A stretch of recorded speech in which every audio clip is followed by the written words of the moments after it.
Webster in the middle. Stroyer nearest to us. They're up. And another terrible start from Webster. Absolutely awful start, just like Donington a week ago. Stroyer in the lead. There's a Brooks follow him through. Where is Steve Webster? Well, I was looking for Steve Webster then. He was miles down the pecking order. He's made a terrible start again. He cooked his clutch in the last two Grand Prix. He lasted just one lap at Donington Park, the last round of this World Championship, and unfortunately went out on that lap. So we've got to look for a tremendous fight back through the ranks now from Steve Webster and his passenger. Meanwhile, the guy who is second in the championship, let's make it plural, the guys, Stroyer and De Haas lead from the Egloffs, I beg your pardon. It is the Egloffs in second place in the lime green outfit. That is the leader, Stroyer. That is Egloff. Then, going through the picture, that looked like Derek Jones in third place. Was that number 11, Keith Ewan? My eyes are only as good as yours, Julian, and I'm looking at my monitor. I'm struggling with this as well. We're spotting for Derek Jones. Is that Derek Jones? It's Michel in fourth place for certain. There's Beelan back in sixth. There is Webster. Where is Webster? There he is. 1, 2, 3, 4, 5 outfits from the back of the field. That is a truly appalling start for Steve Webster. Well, there's nothing like giving the rest of them a bit of a chance. The current world champion is certainly giving them a bit of a head start here, and this man is bound to take advantage of all of that. Stroyer is a very, very quick starter, and he's not a man that blows up very often. None of these guys have work support. They're all privately manufactured motorcycles. None of them have got the manufacturers from Japan engine help at all. They have to sort the engineering out for themselves and get their own sponsorship to make these things very quick. It is in fact the Brugge brothers, number 14. That's Derek Jones there, number 11, going through just in front of Webster. Similar coloured outfits, similar numbers. I do beg your pardon. It is the Brugge brothers, number 14, at the moment in front of Alain Michel in third place, but Stroyer leads. The Egloff brothers, the Egloff twins, are second. A team that Steve Webster tells us are very good away from the start, but haven't quite learnt to pace themselves yet. The Zebrugges are still third. There's confirmation with Alain Michel in fourth, Abbott fifth, Beelan sixth, Kumagaya and Houghton seventh, and Klaffenbacher in eighth. And Steve Webster not on that caption. Well, Webster's got everything to do here. He usually pits, actually, in the same garage as Michel. Michel was the quickest man here last year on the track. He got a new record last year, 1 minute 37.5. This year he's down in fourth place, so Michel's got it all to do from the pole position. I correct that. Michel in third place now. Obviously getting a move on. And Alain Michel's pole position timekeeper was 1 minute 36.4. So Alain is again proving he's got the fastest outfit out there. In the meantime, Stroyer still leads. Well, I suppose the thing we've got to ask at the moment, has Webster got an answer to his very, very poor start? He has got so much work to do from the back of this field. Look at Alain Michel biting into the advantage that Marcus Egloff held. That was a demonstration, I think, of the power of the engine, the engines that Alain Michel builds. Well, absolutely. He was nowhere near the back of the Egloff machine, so he wasn't actually going to be benefiting from any slipstream effect there. He just powered his way through there. Michel, the Frenchman, with a very fast engine indeed, which could indicate any kind of thing. I've got Webster going through in about 14th place, Keith Ewan. 14th place, that's 2 championship points. Of course, his nearest rival in the title chase is that man in front who's looking at 20 points for a win at the moment. But the Egloffs aren't going to give it to him. They're putting him under pressure. Marcus and Urs Egloff, who interestingly do not ride an LCR chassis. They have a Swiss-built SDM chassis. And that's Alain Michel in third. Look at Stroyer pull away on the brakes. We've always said that Stroyer is a demon on the anchors. He proved it there by taking a couple of lengths out of the Egloff twins. And Alain Michel is now in a prime position, I suggest, to blast past the Swiss twins on the back straight. Oh, yes, he's definitely got a fast motorbike. He's going to be heading for this. He's got this left-hander, then a right. That's the first gear for this turn now. One right-hand, and there it shows. Confirmation, Alain Michel there with the quickest lap so far. Equals his old lap record, not quite as quick as the time he set in pole, but the man's going to be going for it from this point onwards. Watch him down this straight now. Very, very quick indeed. Bit slow onto it, I've got to say. Get the outfit in third place. Keep your eyes on the black outfit of Alain Michel. And he is eating into the advantage the Egloff twins have. Going through on power. Can he hold her off on the brakes? Alain Michel goes through. power and braking, Keith Ewan. Absolutely. He caught up with Egloffs on the back straight through power only, but the manoeuvre to pass was done all on the brakes. Michel was really, really very sharp on the brakes, and now he's got Stroyer in front of him on the lucky strike bike. He has got quite a lot to do, but actually Stroyer is not that far in front. Stroyer, Michel's, Egloff, then the Zeebrugge, then Wieland.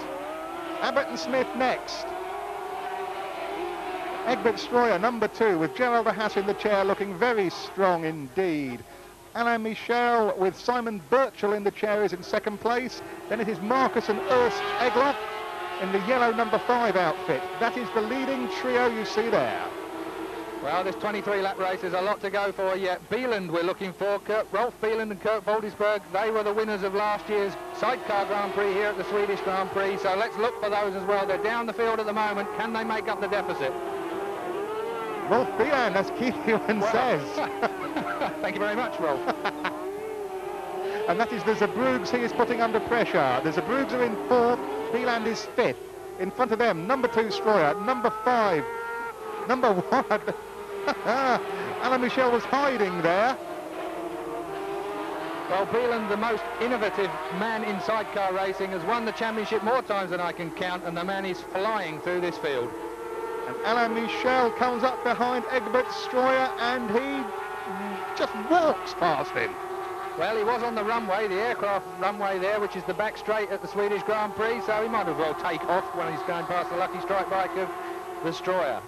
Number 3, Alain Michel, with Simon Birchall, his passenger, takes the lead. Number 2, Egbert Stroyer relegated to 2nd. Number 5, the Egloffs still hold 3rd. Rolf Bieland is now up to 4th in front of the Zeebrugge. And after the Zeebrugge come Steve Abbott and Sean Smith in the yellow outfit. Well, I've always been told that Alain Michel built fast engines. Now I believe it. Well, that's for certain. I've never seen him quite this fast, though. He's using them to the best advantage here. There's no doubt about that. Abbott and Smith are having a very, very good drive here. There's no doubt about that either. They're both of them. Abbott and Smith, it sounds like a comedy act, but they're not mucking about here today. It's Steve Abbott and Sean Smith, 7th in the championship at the moment, which is led by Steve Webster. Egbert Stroyer 2nd, Alain Michel 3rd, Rolf Bieland 4th in the title chase. In the race, it's Alain Michel leading Egbert Stroyer, and I'm not surprised. The fastest lap on the 4th lap for Alain Michel. 1:38 though. Not fast, Keith, compared to practice times. Not fast compared to practice, but that is a new lap record for the sidecars on Anderstorp, the Swedish Grand Prix of 1990. Michel takes a quick look over his shoulder, sees Egbert Stroyer still there. Then Rolf Bieland attacking the Egloffs. Ooh, not quite through. Then the Zeebrugge come through, about to come under pressure from Steve Abbott and Sean Smith. Let's see if Michel can stretch his lead on the back straight again. It looks to me, Keith, as he's just managing to put... That's Rolf Bieland we're looking at there, number 4. Bieland is without doubt likely to have the only other bike that's going to match Michel in a straight line power situation. So despite what Stroyer might be able to do when it comes to the cornering side of things, Bieland has got the power. Bieland's up to 3rd as well. Bieland's to 3rd. Egloff's relegated to 4th place. This is some typical Egloff behaviour. They do go well, and then that's the 5th lap. That's the end of the 5th lap. Michel leads. Stroyer 2nd. Bieland 3rd. The big 3. We're only really missing Steve Webster now, and he is well downfield. Well, I was about to say, last year's result was Rolf Bieland 1st, Alain Michel 2nd, Steve Webster 3rd, and Egbert Stroyer 4th. So, I mean, we've got 3 of the top 4 riders here doing the business today. And the Egloffs are in 4th, and they are a team that the top men say will come good, if not this year, certainly next year. They have not won a Grand Prix yet. I'd be surprised, I have to say, if they win one this year. And I wouldn't mind having a bet on them for 1991 getting on top of the rostrum. The same goes for number 14, the Zeebrugge brothers. I've always been impressed by Egbert Stroyer's determination to get past someone in a difficult situation, and the man is quite well placed still. He's got quite well placed. I understate that. He's in 2nd place there, Egbert Stroyer, number 2, and he's looking for the inside line at Alain Michel. So he's not finished with this race yet. Yes, whatever Alain Michel takes out of him going down the back straight, Egbert Stroyer seems to be able to catch up on braking at the end of that straight. Let's see if that happens. But there are the top 8. Michel and Stroyer lead Bieland, the Egloff, the Zeebrugge. And we're going to take a short break now. Join us for the conclusion in a moment.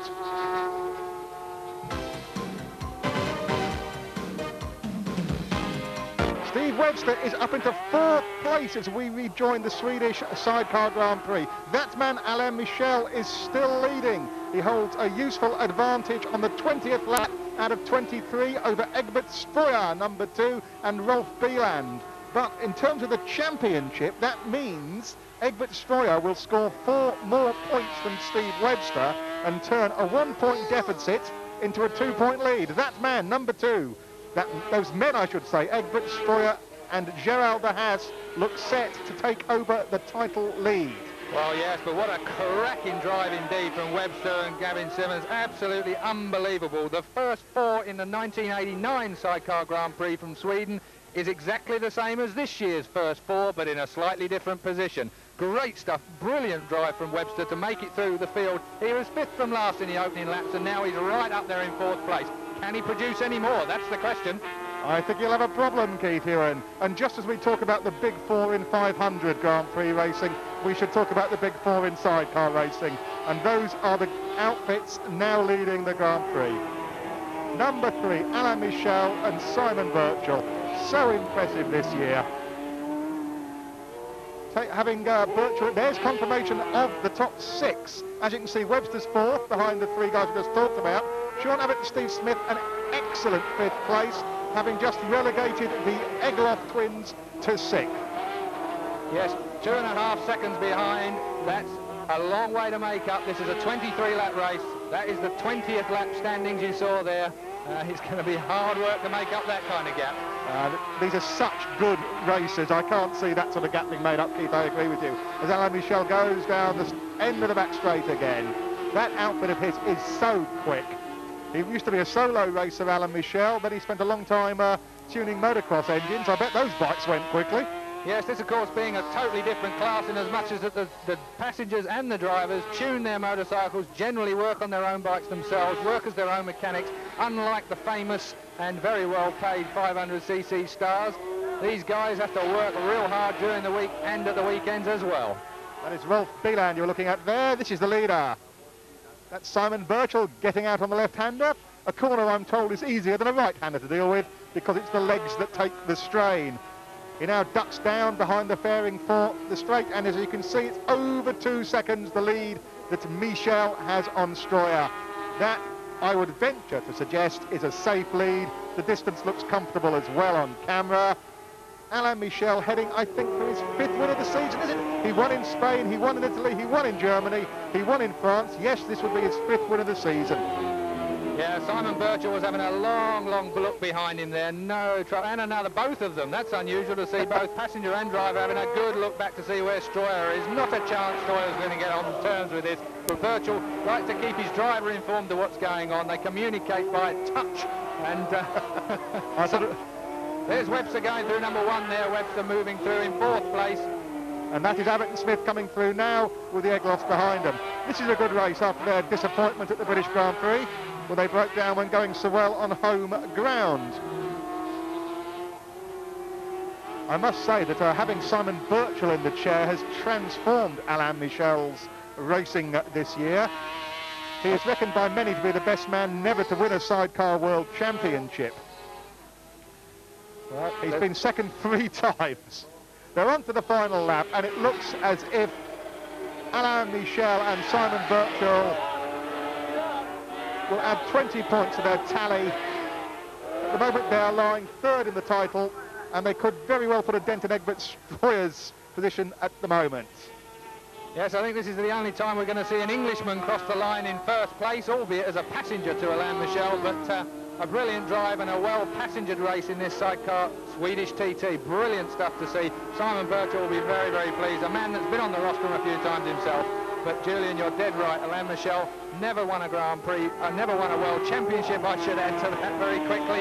So it will be nice to see the man getting up there with Webster during the championship stakes of 1990. Absolutely. What I was trying to say just before that, that comment from Keith was that Michel will stay 3rd in the title chase, but almost definitely close the gap on Webster and Stroyer. We expect Stroyer very shortly, in about half a lap's time, not just to come 2nd in this race, but to take the championship lead. That is Rolf Bieland lying in 3rd place. Kurt Waltersberg in the chair. Alain Michel down the back straight for the last time.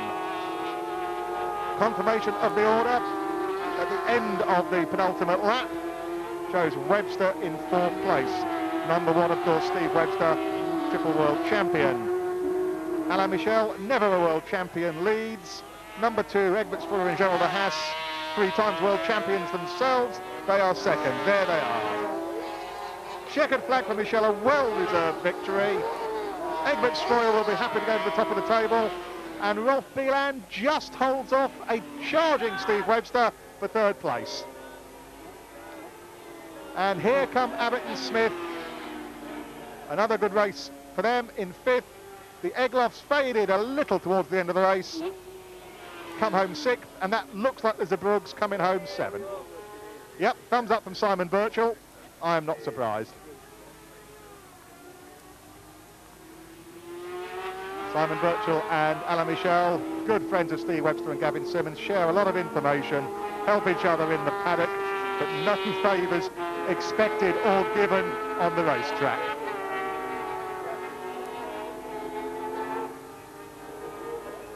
Egbert Stroyer exercised a little bit of wish fulfillment and nips past Alain Michel on the slowing down lap.